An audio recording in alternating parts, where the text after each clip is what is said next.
जो 15 सालों में नहीं हुआ वो 6 महीने में हो जाएगा यीशु के नाम में। आमीन। हालेलुया। एक और शक्तिशाली टेस्टिमनी है मेरे पास बहन स्वाति एलिजाबेथ की। ये खास कर हैदराबाद से फ्लाइट करके यहाँ आई हैं अपनी गवाही देने के लिए। कुछ लोग यहाँ से यहाँ नहीं आते हैं, ये हैदराबाद से फ्लाइट करके आई है गवाही देने के लिए। आज गवाही देंगी, सर्विस के बाद फ्लाइट पकड़ेंगी, वापस घर जाएंगी। अपने परमेश्वर की महिमा करने का मौका मत छोड़ो, मत चुराओ उसकी महिमा को। आमेन। सिस्टर स्वाति यहाँ पर है, इनको स्टमक पैरालिसिस हो गया था और स्टमक पैरालिसिस एक बहुत ही रेयर बीमारी है जो दुनिया में 0.2% लोगों को हो सकती है और एक लाइलाज बीमारी है। इसका कोई इलाज नहीं है, आप कोई दवाई नहीं ले सकते हो, कोई सर्जरी नहीं करा सकते हो। बस इसके जो प्रभाव हैं उसको नियंत्रित या सीमित किया जा सकता है, लेकिन पूरी तरह से मेडिकल साइंस के पास, किसी भी साइंस के पास, एलोपैथी, नेचुरोपैथी, उन्होंने सब कुछ ट्राई किया था, कोई भी इलाज नहीं है इसका। मैं एक बार चाहता हूँ कि पहले हम थोड़े इस बीमारी के बारे में देखें। एक वीडियो है, हमारी टीम आपको दिखा देगी। पैरालिसिस, जिसे पेट का लकवा भी कहा जाता है, एक ऐसी लाइलाज बीमारी है जिसमें पेट की मांसपेशियां सही ढंग से काम करना बंद कर देती हैं। इससे पेट में भोजन का पाचन धीमा हो जाता है और भोजन पेट में अधिक समय तक रहने के कारण पेट में दर्द, सूजन, उल्टी और बदहजमी जैसी समस्याएं हो सकती हैं। दवाइयां और सर्जरी के बावजूद भी यह पूरी तरह से ठीक नहीं हो सकता, केवल लक्षणों को नियंत्रित किया जा सकता है। और इस कंडीशन में जब डॉक्टर सर्जरी करते हैं, गैस्ट्रो पैरालिसिस या पेट का लकवा जो है, इसमें पेट की मांसपेशियां काम करना बंद करती हैं। जब हम खाना खाते हैं तो खाना खाने के बाद यहाँ पर एक मांसपेशी जो बंद होती है और खाना हमारे पेट में जाता है। फिर जब वो खाना प्रोसेस होने के बाद अगली मांसपेशी खुल के वो हमारी आंतों में जाता है। लेकिन इस बीमारी के कारण ये दोनों मांसपेशियां काम करना बंद करती है, तो खाना जो है वो पेट में पड़ा रहता है। उसके कारण बहुत सी बीमारियां उत्पन्न होती हैं। जो इलाज भी डॉक्टर करते हैं वो क्या करते हैं, वो सिर्फ इन मांसपेशियों को परमानेंटली खोल देते हैं, तो खाना यहाँ से डालो सीधा वो आंतों में जाता है। उसका अलग कॉम्प्लिकेशन, अलग नुकसान होता है, पर कोई भी इलाज नहीं हो सकता इसका। लेकिन मैं आपको आज बता रहा हूँ, कोई भी बीमारी लाइलाज नहीं है यीशु मसीह के लिए। हमारे परमेश्वर के राज्य में कोई भी बीमारी लाइलाज नहीं है। अगर डॉक्टर ने आपसे कहा है कि आपकी बीमारी का कोई इलाज नहीं है, तो यीशु मसीह के पास उस बीमारी का इलाज है। हालेलुया। मैं आपको बहन की गवाही बताना चाहता हूँ। 2021 में उनको GERD, फाइब्रोमाइल्जिया और न्यूरो कंडीशंस हो गई। उन्होंने काफ़ी दवाइयाँ ली और कोई डॉक्टर पता नहीं लगा पा रहा था। फिर आखिरकार 2022 में अचानक से इनका वजन गिरने लग गया। बहुत से डॉक्टर से बात की, बहुत दवाइयाँ ली, बहुत सारे स्कैन कराए, कैंसर का स्कैन, PT स्कैन, टेस्ट कराए, एंडोस्कोपी कराई। इतना कुछ कराने के बाद भी कुछ नहीं मालूम हुआ। आखिरकार एक डॉक्टर ने इनसे कहा कि ये बहुत ही रेयर कंडीशन है जो शायद आपको हो सकती है। और उसके चलते जब इनका वजन गिरना शुरू हुआ तो 59 kg था, इनका वजन घट के 29 kg हो गया। 30 किलो वजन इनका गिर गया उस बीमारी के चलते। और ये ना तो कुछ खा पाती थी, बल्कि पानी भी नहीं पी पाती थी। जब बहन बता रही थी कि वो पानी के लिए, क्योंकि शरीर में बिना पानी के हमारे जो ऑर्गन्स हैं वो सिकुड़ने लग जाते हैं, उनके लंग्स पे, किडनीज पे, सब पे इफेक्ट हो रहा था। तो वो डॉक्टर के पास जा करके IV चढ़ाया करती थी पानी की, ताकि उनके शरीर में किसी तरह से पानी पहुंचे। हमारे पास उनकी फ़ोटो है। वो जा करके शरीर में पानी चढ़वाया करती थी, IV कराया करती थी, ताकि उनकी बॉडी में पानी पहुंच सके किसी तरह से। और नींद ना आना, बहुत सारी समस्या उसके बाद खुल गई। Sister, I just want to ask you, in this journey, how has it been, what happened when you first found out that you're suffering from this? I was very hopeless because सब लोग जो चीज़ इतनी आसानी से करते हैं ना, आप सोचते भी नहीं, आराम से पानी पी लेते, खाना खा लेते, और ये जो चीज़ इतनी मतलब आसानी से हो रहा था मेरे लाइफ में, ये अचानक मेरे लिए इतनी बड़ी समस्या बन गई। और ये ऐसी चीज़ है जो हमें रोज़ करना चाहिए। ऐसा नहीं कि चलो 2 दिन करने ही करे तो चलेगा। तो आपको पता है, तो ये मेरे लिए बहुत मुश्किल हो रहा था कि सबका लाइफ इतना अच्छा चल रहा, सब कुछ इतनी आसानी से हो रहा था, ये मेरे लिए क्यों इतनी मुश्किल हो गई। और ऐसे मैंने क्या किया जो मुझे ऐसा बीमारी हो गया जो कोई डॉक्टर्स 2 साल से डायग्नोज नहीं कर पा रहे। मैं पानी नहीं पी पा रही और पानी के लिए मुझे इतना तरसना पड़ रहा, जाके आईवी लगाओ क्योंकि मेरे किडनीज पे इफेक्ट करना शुरू हो गया, मेरे पूरे बॉडी पे, क्योंकि 30 किलो वज़न घटने के बाद आपका पूरा शरीर चेंज हो जाएगा। तो हार्मोनल इम्बैलेंसेस आ गए, बहुत कुछ हो रहा था मेरे लाइफ में। साइकोलॉजिकली मैं जहाँ भी जा रही थी कोई होप नहीं था। सब लोग मतलब हाथ उठा दिए कि कुछ नहीं हो सकता इस चीज़ का। तो इससे मेरा होप जो था मैंने एकदम खो दिया था। मतलब मैं टूट चुकी थी कि आगे मेरा कुछ लाइफ ही नहीं है, बस ख़त्म यहाँ पे। तो क्योंकि उन्होंने कहा कि आपको डेथ तक बस इसको झेलना है, इसका कोई इलाज नहीं है। तो मुझे जॉब छोड़ना पड़ा क्योंकि बार बार मैं हॉस्पिटल जा रही थी, मैं अपने आप को खुद संभाल नहीं पा रही, तो जॉब छोड़ना पड़ा। तो फाइनेंशियली भी मेरे लिए बहुत डिफ़िकल्ट जर्नी रहा, क्योंकि जो भी मैं कमा रही थी पूरे टेस्ट, आप देखो मेरा फाइल इतने टेस्ट करवाए, क्योंकि डॉक्टर्स को भी समझ नहीं आ रहा था कि व्हाट वाज गोइंग रॉन्ग। और ये बीमारी तो मैं खुद पहली बार सुन रही हूँ, इसके बारे में मैंने भी कभी सुना नहीं था, तो मुझे भी आइडिया नहीं था। तो 2 साल इतना फाइनेंशियली सब ड्रेन होने के बाद जाके पता चला, बट पता चल के भी उसका कोई इलाज नहीं है। तो ये मेरे लिए बहुत मुश्किल था। मैं सोच रही थी कि साइंस में सबके लिए जवाब रहता है, इतना एडवांस हो गया साइंस, तो सब चीज़ का, सब बीमारी का इलाज तो रहेगा, ऐसा कुछ नहीं रहेगा। बट जब मुझे ये पता चला कि ऐसा भी बीमारी है और इसका कोई इलाज नहीं है, तो मेरे लिए बहुत बहुत मुश्किल था ये सफ़र। आपने मुझे बताया कि आपने साइंस ट्राई किया, अलग अलग दवाइयाँ ट्राई किया, फिर उसके बाद आपने बहुत से पास्टर्स के पास जाके प्रार्थना कराया। आप कुछ बता रहे थे उस बारे में मुझे? मुझे लगता था कि जैसे मैंने सब कुछ ट्राई किया और कुछ काम नहीं कर रहा था, तब मैंने होप गिव अप कर दिया और मैंने कहा कि यीशु बस तू ही एक है जो कुछ कर सकता है, अभी हो गया। और फिर मैंने सोचा मेरे मन में कि शायद कोई एक पास्टर होंगे या कोई मसीह के दास होंगे जिनके हाथ रखने से मैं शायद चंगी हो जाऊं। तो मैंने मेरे फ्रेंड सर्कल में और जितने लोगों को मैं जानती थी सबसे मैं बात करना शुरू करी कि बताओ कोई पास्टर आप जानते तो मुझे बहुत लोगों ने कहा कि यहाँ पे सर्विस हो रहा, वहाँ पे सर्विस हो रहा, ये पास्टर के पास जाओ, वो पास्टर के पास जाओ। तो मैं सबके पास चले गई। मैं घर पर ही थी क्योंकि मुझे इससे छुटकारा पाना था, तो मैं सबके पास चले गई बिना कुछ पूछे, कितना भी दूर रहने दो, मैं सबके पास जाना शुरू करी थी।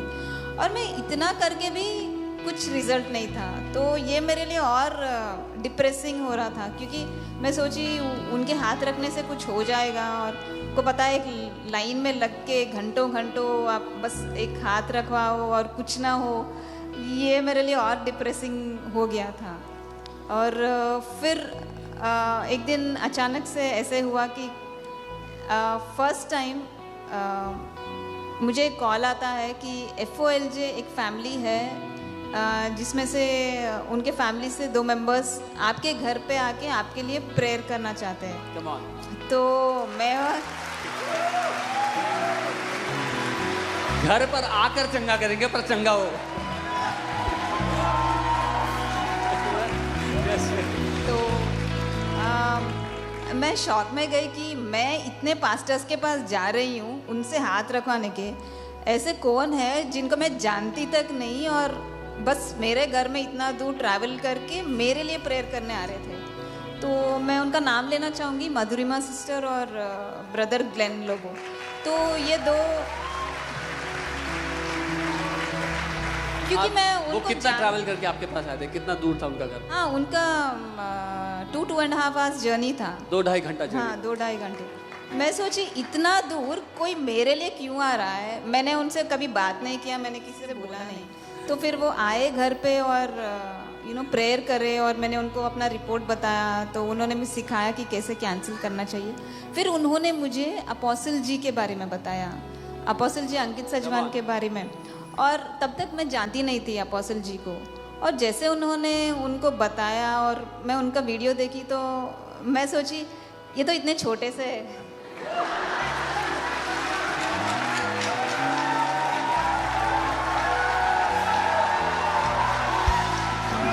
जो ग्लोरी में रहता है वो जवान रहता है, मैन। क्योंकि मैं जितने लोगों के पास भी जा रही थी बहुत उम्र वाले थे। मैं सोची अरे अभी ये क्या, मतलब ये तो इतने यंग है यार, मतलब क्या ही।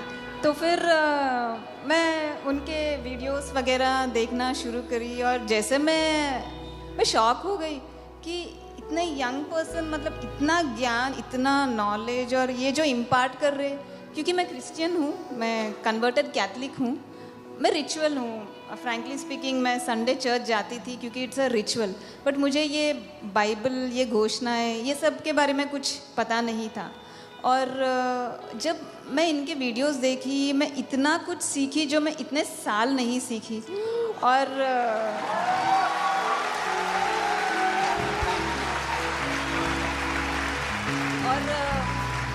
बाइबल मेरे लिए एक रिचुअल नहीं था अभी, और बाइबल मेरे लिए मतलब इतना पर्सनल हो गया ये चीज़।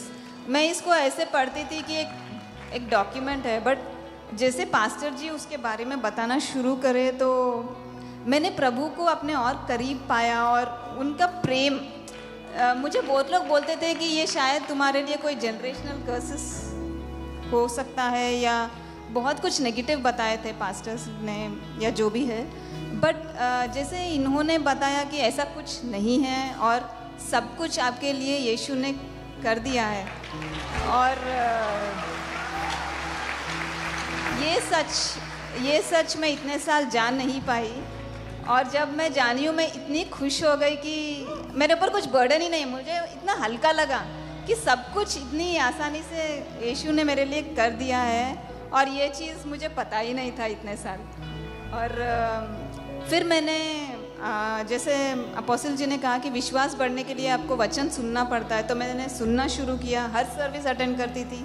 फिर मैं घोषणाएं करना शुरू करी, बट इतना करने के बाद भी क्या मेरे अंदर में उतना चेंज नहीं आया। मैं यीशु को जानना शुरू करी, मुझे ये बहुत अच्छा लग रहा था, बट मेरे बॉडी में फिजिकली सिम्टम्स कुछ और बता रहे थे। पर आपने एक बात कही थी, आपने कहा था मैं ये मानती थी कि मुझे जाना पड़ेगा, यहाँ वहाँ भागना पड़ेगा चंगाई लेने के लिए। आपने कुछ कहा था।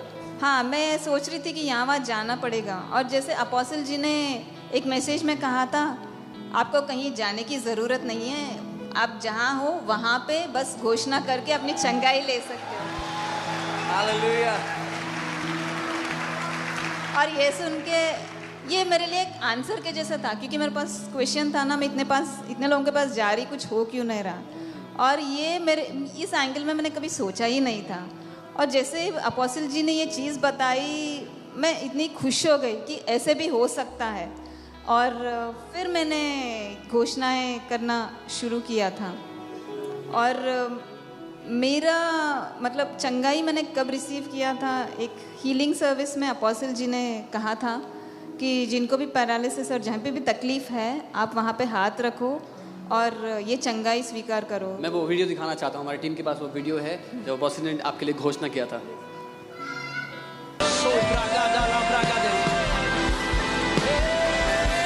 सारा पैरालिसिस चंगा हो जाए इस समय यीशु के नाम में। ये जितनी भी घोषणा यहाँ पर आत्मा के अधीन की जाती हैं, ये जीवन कैरी करती हैं। दे आर जोई गिविंग, लाइफ गिविंग डेक्लेरेशन। ये आपकी बीमारियों को चंगा करने का काम करती है, तो उनको ग्रहण करना चाहिए अपने लिए। सो आपने उसको ग्रहण किया? Yes please. हाँ, मैंने उसे ग्रहण किया। और फिर अपोस्टल जी ने एक और बात कही थी कि आपको एक्शन में जो भी चीज़ आप नहीं कर पा रहे उसको करना शुरू करो। तब तक मैं वो चीज़ नहीं कर रही थी, तो मैं बस घोषणाएं कर रही थी, सुन रही थी, बट ये नहीं कर रही थी। उस दिन मैंने वो हीलिंग को क्लेम किया और अगले दिन से मैं जो कुछ भी नहीं कर पा रही थी वो मैंने करना शुरू किया, और बाय फेथ। ओके, पूरा सुने, बहुत पावरफुल है, प्लीज। हाँ, वो करते करते मुझे समझ नहीं आया कब मेरे बॉडी सब लेना नॉर्मली शुरू हो गया था।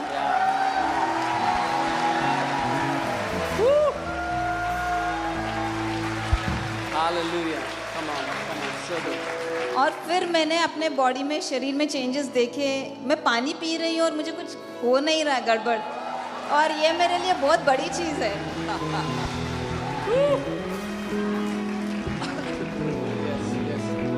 और फिर मैंने धीरे धीरे खाना शुरू कर दिया था, और ये सब होते होते डॉक्टर्स ने डिसाइड किया था कि मेरे लिए एक सर्जरी करेंगे। तो करने से पहले उनको चेक करना था, तो मेरा एक टेस्ट, न्यूक्लियर स्कैन है, वो लोग फिर करे थे दिसंबर में, और वो टेस्ट का डेट भी आया क्रिसमस के दिन, 25 दिसंबर को। 25 दिसंबर को। और फिर मैंने वो मैं टेस्ट करवाने तो चले गई थी, और टेस्ट भी हो गया, और अगले दिन सुबह मेरा रिपोर्ट आता है। एंड मैं यहाँ पे एक ही चीज़ कहना चाहूँगी कि मेरा यीशु जिंदा खुदा है। आमीन, आमीन। और कुछ भी मेरे प्रभु को नामुमकिन नहीं है। आमीन।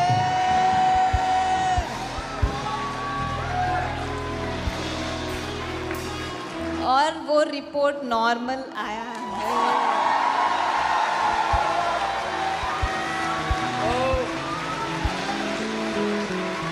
और जैसे ही मैं रिपोर्ट लेके गई थी डॉक्टर के पास, मैंने डॉक्टर को बोला था, मेरा टेस्ट भी 25 को आया, एक ही फेस्टिवल मिलता है, अब वो भी मैं हॉस्पिटल में ही जा रही हूँ, 2 साल से तो वही कर रही हूँ और अभी भी वही चीज़ हो रहा है। फिर जैसे डॉक्टर ने रिपोर्ट देखा, उन्होंने कहा, जीसस ने तुम्हें सबसे बड़ा क्रिसमस गिफ्ट दिया है।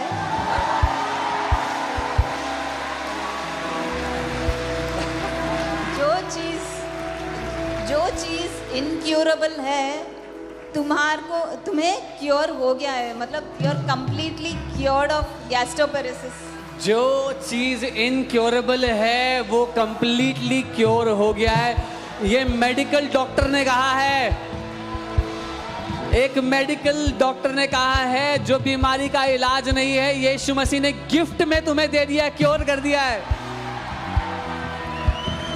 हालेलुया।